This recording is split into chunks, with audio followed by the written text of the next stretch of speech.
consumer internet is a phrase which has been used by all of us. That phrase gave careers to many of us. It possibly started maybe about 10 to 15 years in the country with the start and acceptance of internet and possibly smartphones. And today, where it reaches consumer internet has become the mainstay to any businesses in the country. I mean, we usually, by mistake, we use consumer internet and e-commerce interchangeably, but consumer internet pretty much is today touching upon everything from e-commerce to digital classifieds to gaming to e-learning to digital health to pretty much any services which our products which we consume. I think in the story of India's internet, while and there are two aspects to it, which are very important for us in the consumer internet business also. One is, of course, the ease of payment, which I say is one of the core reasons for success. If you don't have the ease of payment, and you've been an e-commerce guy, Sridhar, for all your life, so you know that ease of payment is one of the most important things. And today you're seeing UPI-based payments itself, part of the India stack, at 1.3 billion transactions a month. These transactions are enabling something, right? I mean, they may be P2P or small purchases, but bulk of them are enabling some consumer transaction. Bulk of them are, part of them are enabling some consumer internet transaction. The second very important point from a consumer internet perspective of this India stack is the customer acquisition cost. Now, that I think has to be, we have studied that at length. There are a couple of Harvard Business School Business Review articles that we've written on it. This has brought down the customer acquisition cost from almost $25 to $30 to $1, less than $1. And it's important to understand this, that in this income pyramid, which currently is, the 100 million, below the poverty line and just 80 million households just above the poverty line. And the addressable market that most of the current internet users probably are doing is the 7 million households, of course, on the top, the 50 million middle income groups, and a little bit of the 80 million households, that are the aspirers. But I think that 50 and 80 is going to collapse. And that is going to be the 75% of it, and plus will become 75% of the overall pyramid. 103 is also going to move up. So I think that will change everything the moment we have these dynamics working in the next 7 to 10 years, overall economic growth happening a lot more, and along with the benefits of digitization. Vernacular digital. So I had interviewed, along with a research agency, I interviewed about 3-4 people in villages, and I said, why don't you spend online? So they said, I look at the picture on the largest e-commerce website. I go click, click, click, click. But at a particular point, it asks for OTP. And OTP, Hindi mein kya hota hai? Right? So they don't understand the end game of a digital transaction because of a very simple thing. Absolutely. But that very simple thing has been broken with the way the new financial revolution has happened in the country. Right? So that has opened up a totally new set of consumers. And I don't think we should be bothered about average, the usual matrices of the world, average basket size, how many times do consumers order. That's all not relevant for such a large country like ours, because we are opening up new sets of internet users, which are as big as I told you, other countries. India lives in its villages. India, there's a digital Bharat now, there are multiple languages. It's a very complex market.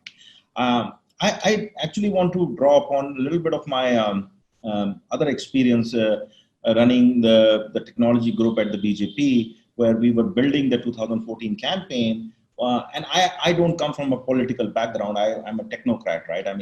I just like to use technology to disrupt whatever I can.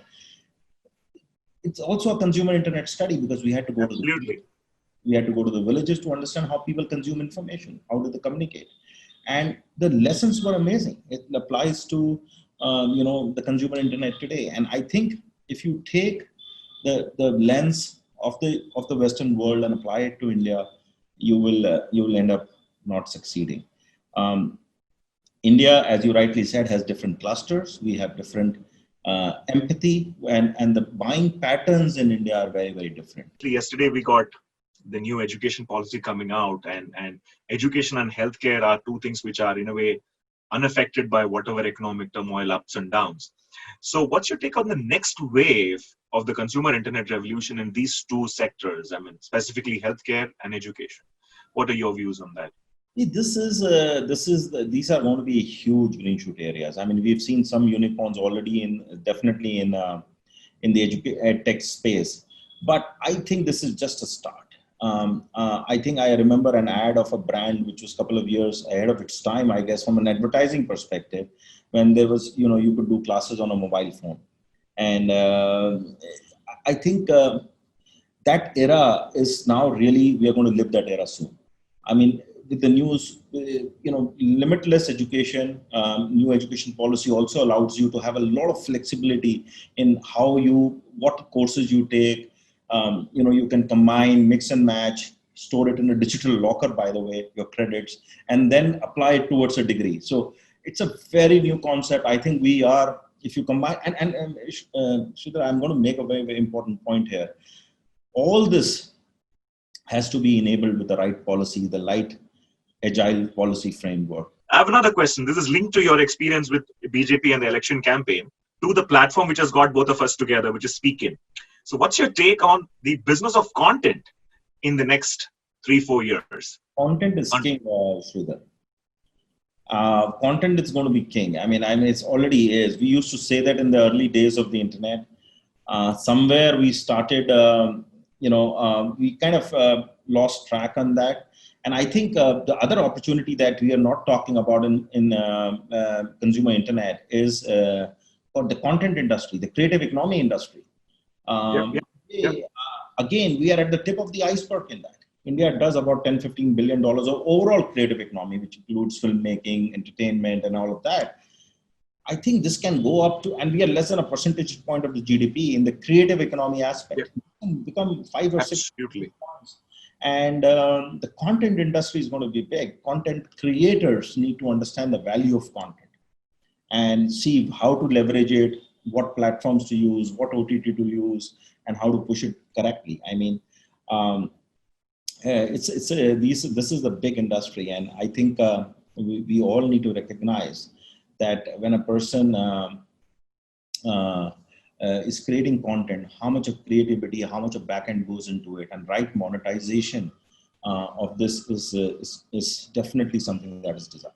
Number one, when big platforms have come and invested in Jio, it's a welcome thing because they're investing in the India story. And I think that also creates an ecosystem, giving the confidence to every other investor that India story is very much there, and please go and invest there. So a lot of investors from free and democratic regions in the world will come and invest in India. A lot more you will see in the ongoing months. This COVID has, of course, made travel and all of that a little difficult, but we are learning to work in this new normal, and everybody, you're going to see the deal flow continue. Two is that I see, also a little bit of education that India market is now a very, very different market what it was even 2 years ago. This frictionless payments, this reverse migration to villages, and that will be very important for the new slew of investors who come in and invest in India. And three, I think it's very important for investors, for consultants, for advisors all over the world to put some different matrices, different KPIs for companies, for startups in this region, because the standard KPIs, dollar transactions, they don't work. I think we need to reinvent certain KPIs for India. I think we all are at the right place at the right time, and with the right impetus, I think we'll all see a very, very booming sector in the coming years. Thank you, Arvind, and all the best to you. Thank you. Enjoyed a lot. Thank you.